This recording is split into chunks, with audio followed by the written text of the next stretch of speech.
Welcome. Thanks for being here. I've worn perfume on a date that I knew was wrong. Not wrong for me, wrong for the man across the table. And, this is the kind of wrong only the wearer can know by minute 90. And only the wearer is in any position to do anything about. Except by then the candle is lit, the menus are open, and the perfume is the third person at the table, whether you invited it to dinner or not.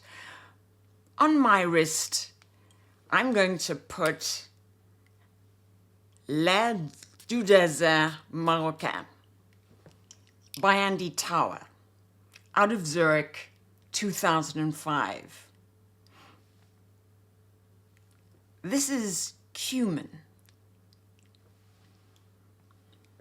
ambergris,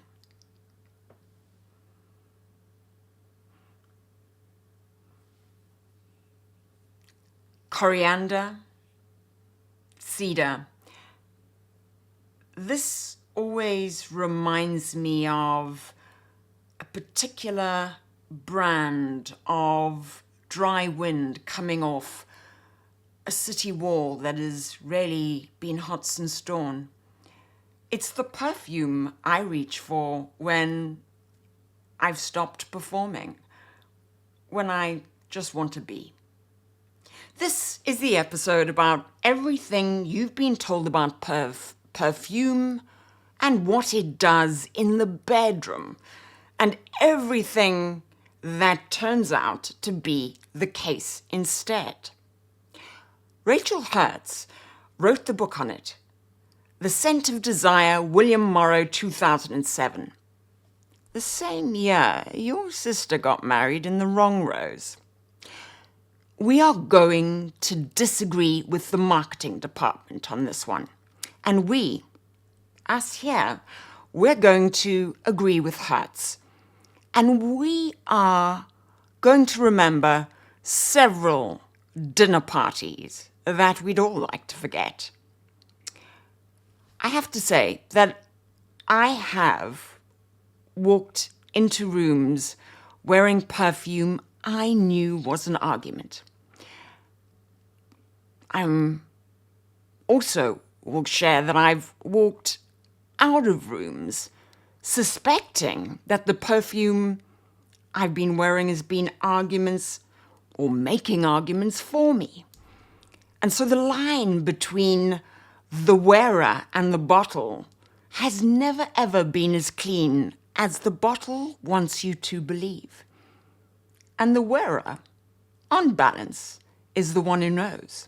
So let's start with what's true. Rachel Herz spent the better part of 2 decades dismantling very politely the most popular misuse of her own field. And the popular misuse goes like this.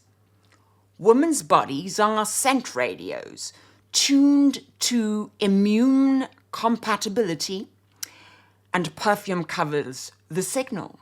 And the right partner is the one whose t-shirt smells on some involuntary level like home. The 1995 study that supposedly proved this is the most cited paper in the history of fragrance comments sections. Wiedekind Byrne, 44 men, 49 women, 2 days of unwashed cotton t-shirts. Most of the people citing it haven't read it, but Herz has. And what she keeps saying in The Scent of Desire and in everything she's published since is that olfactory attraction is overwhelmingly learned. We love a smell because of the body it once belonged to. We hate a smell because of the body it once belonged to. The body comes first. The chemistry runs after the body, taking notes, which means perfume doesn't mask the body. Perfume edits the body. The question then is, who's doing the editing and why? this is the only question worth asking with the bottle in your hand.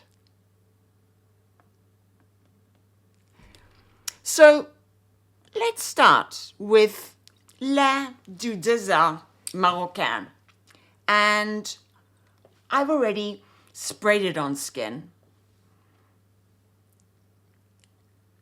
It is cumin forward, and this is the spice you'll remember that the marketing departments quietly removed from Polite Scent in the 1990s and Tower put back in 2005 in defiance. Ambergris, cedar, coriander, the whole bottle smells like the wind. There is no flirt in it. In fact, there's barely a sentence in it. So my husband and I read in bed most nights. We read different books, of course, opposite ends of the headboard. And to some extent, this depends on a neutral bed space being respected by both of us as a matter of treaty. One evening, I put on the Tower after a bath, which I don't always do for bed. Cumin, ambergris, the dry desert wind, and my book. And at some point, he scooted over the demarcation line, migrating across the neutral zone without a word, and was using my shoulder as a pillow, and he'd not stopped reading his book. He didn't comment on the perfume. He didn't appear to notice he'd move. I'd say it was the Tower. Now, this is what the bottle that refuses to perform actually does. It refuses to perform, and the room moves toward it anyway. This bottle proves the masking framing is wrong. If perfume masked the body, it would erase the wearer. The Tower doesn't. It puts me on the side of the bed and not on the bedside table. Tower's edit is the smallest edit available in modern perfumery. This is the edit that's closest to silence. And silence on a woman has its own register. The wearer is signaling that the room is not for being read in. The bottle is signaling that it understands.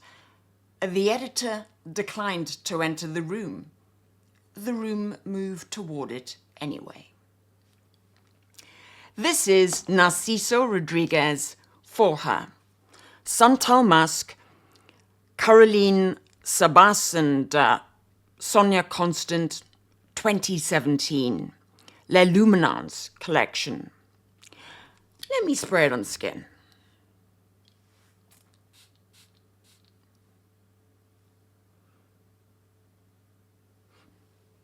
Sandalwood.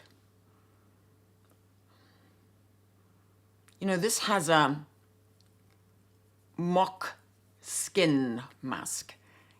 It's kind of got that warm amber engineering that whispers, this is what you smell like underneath, without ever really quite explaining how you would know. The flagship for her by Christine Nagel and Francis Cadejan did this trick in 2003.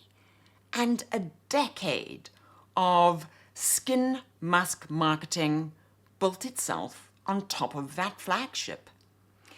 This Santal Musk flanker is the move restaged for the era every brand sells you back the version of yourself the algorithm has already costed.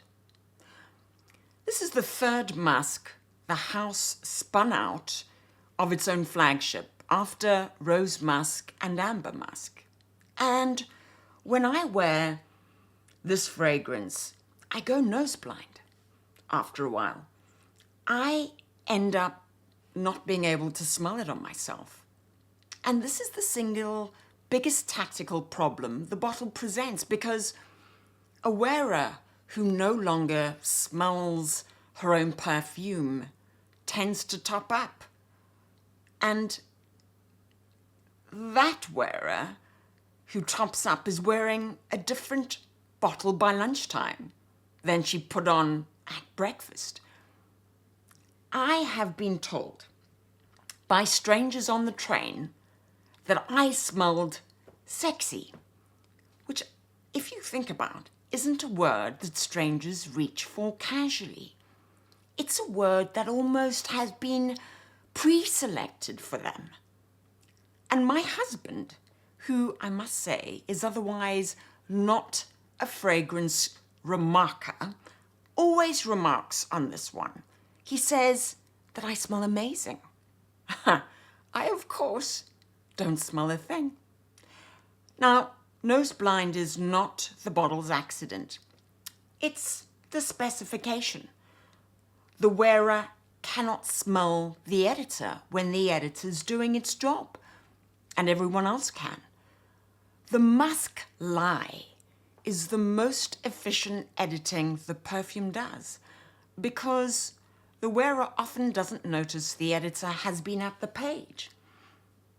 You think the perfume's disappeared, but the perfume's doing 6 things on your behalf. It's softening, it's warming, it's lengthening, suggesting closeness, manufacturing intimacy, simulating the absence of effort, and your partner's responding to all 6 of them and crediting you.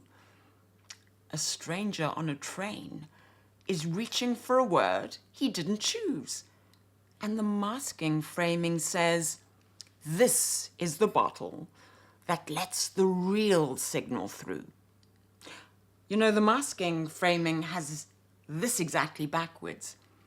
This is the bottle that puts a particular curated signal where the body's real signal used to be. It's the most political bottle in the modern mainstream. And you can buy it at duty free. The editor's invisible. The wearer is the only person in the carriage not crediting the bottle. This is Initio Side Effect, created in 2015, or should I say the house was founded in 2015. Don't you think the bottle is dressed like a small black cocktail dress with a story to tell about the host? Let me spray it on skin. Let me choose this real estate. Okay. So, Initio is a contemporary niche house. It's Paris-based, and the private collection is sold under the house's own pheromone fragrance positioning. Names like Side Effect, Psychedelic Love, Atomic Rose, Oud for Greatness. You know, the marketing copy reaches for addictive pheromone without blinking. We're reporting how the market, the house markets itself, and not really how the house endorses science. Initio is really the brand that didn't blink about saying the quiet part out loud. The whole house is a pheromone fantasy. Herz has spent 20 years trying to retire this pheromone fantasy, but this pheromone fantasy is sold back to you at parfum prices in chic, dark bottles. And you can see I succumbed to the hype. This marketing apparatus around this house is sustained, ambient, well-tuned to a wearer of my exact demographic. And one afternoon, a sample landed on my wrist. A savvy sales associate said the words Pheromone Parfume with a straight face, and I bought the bottle. On me, to my nose, this juice has a remarkably sharp, industrial, synthetic edge. It's the kind of synthetic edge that a niche brand at prices this bottle asks for is not supposed to have. And I've been at this for 40 years. My husband, right, whose opinion the marketing copy had quietly promised would be this bottle's vindication, has been less than complimentary about it. If anything, he doesn't like it at all. Here's the bottle whose marketing copy promised seduction and delivered instead objection. And quite frankly, my partner declined the invitation. But the marketing department got paid anyway. Another way of thinking about this is that this is the editing, and the editing sits at the brand level. The pheromone myth is not a deception perpetrated on the partner. It's a deception sold to me, the wearer. The partner is downstream of it. The wearer, me in this case, is the customer. The brand is the editor. And the brand or the editor reached right out to me via its very powerful marketing apparatus before the bottle had ever been opened. Of course, the juice does the second half, edited. And whether the husband disagrees or not is, from the brand's perspective, an externality. Kilian. Killian. Love, Don't Be Shy. Calice Becker, 2007. So let me spray this on skin and let me find real estate that hasn't been used over here.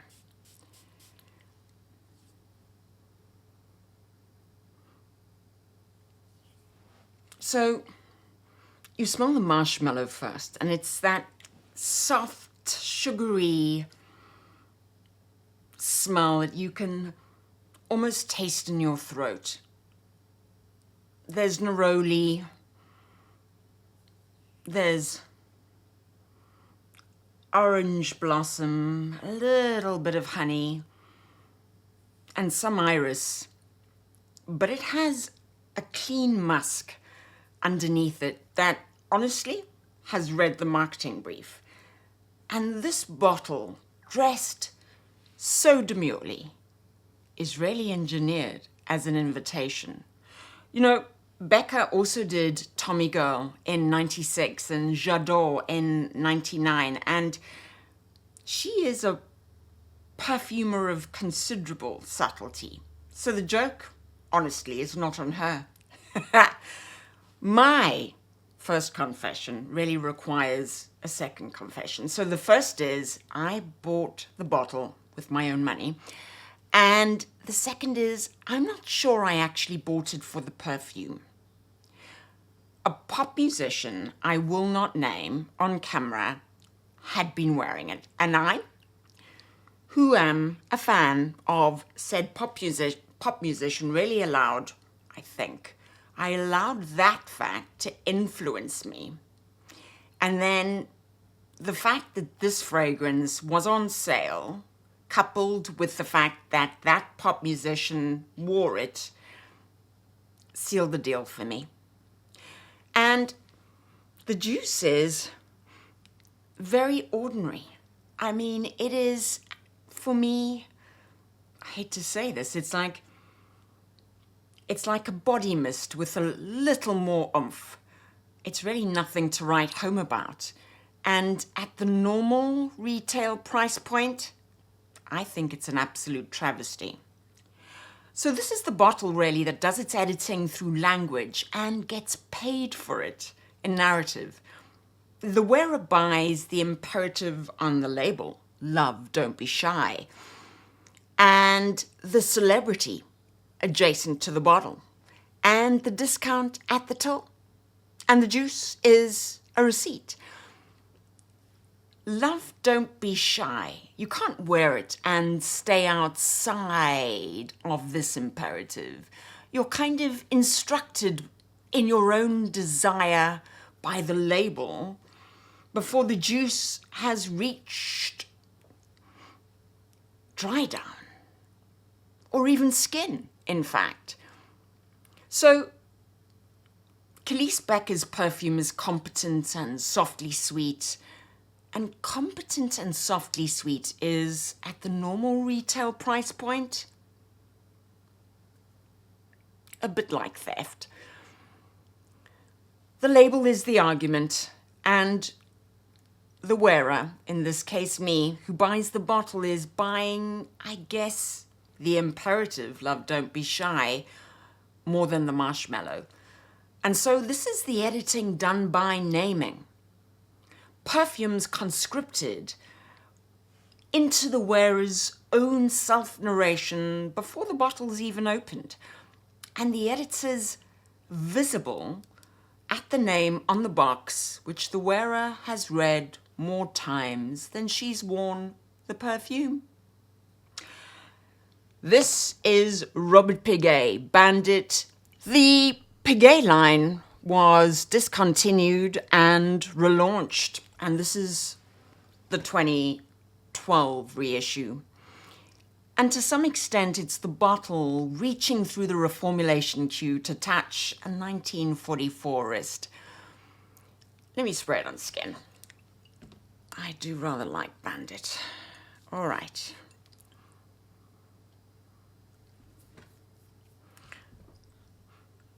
The first thing you smell is galbanum. It really smells like a stalk being snapped.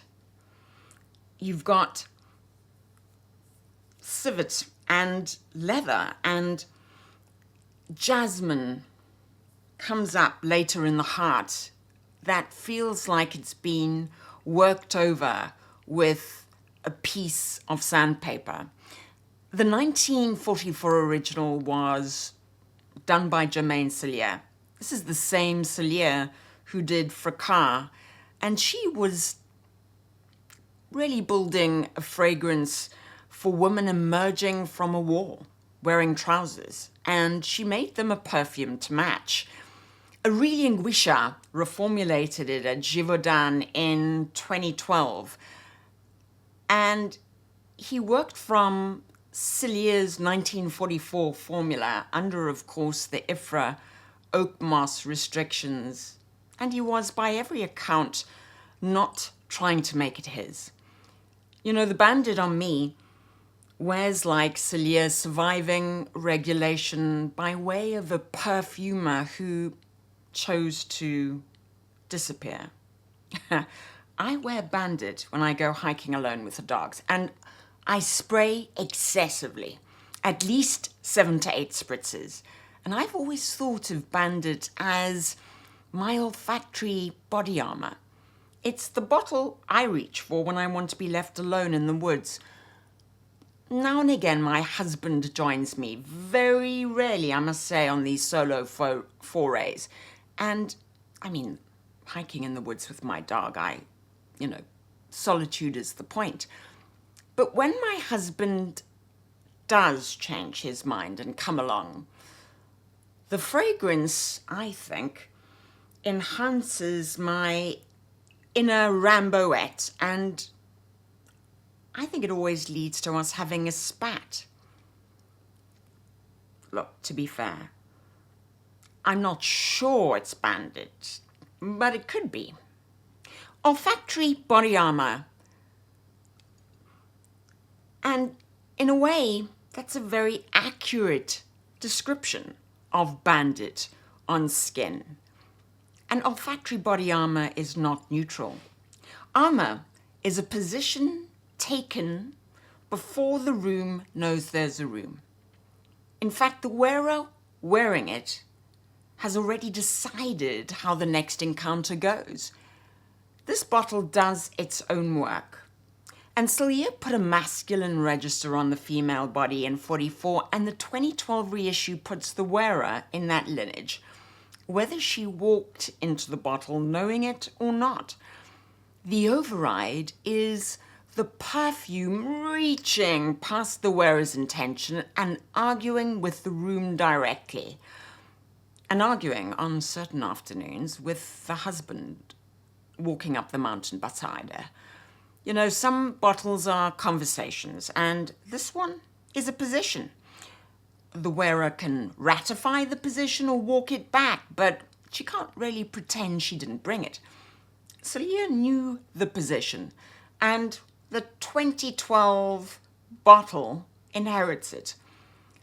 The wearer, like me, who sprays excessively before a solo hike, has in fact already declared whether or not she'd like company. The editor is visible as the bottle's history, and the history's older than the wearer and louder than she expected it to be. So here we have 5 fragrances, 5 edits, 5 different answers to who is doing the work. Tower's editor declines to enter the room. Narciso's editor is the room, and it's invisible. It's present in everything the wearer is being credited for. Initio's editor is the brand, working the wearer over before the bottle is opened. Kilian, well, Kilian's editor is the name on the box, the imperative the wearer has read before she's worn the perfume. And Bandit's editor is the history, older than the wearer, armoring her before the room she's walking into knows there's a room. Now, none of these bottles mask the body, all of them edited, and the room reads the edit. The wearer reads the room reading the edit, and somewhere between the bottle and the door, the entire argument is being conducted on the wearer's behalf, and the wearer, if she's paying attention, can hear it. Do you know, the wearer almost never ever tells. And there are 2 people at every table reading the perfume. And only one of them bought it.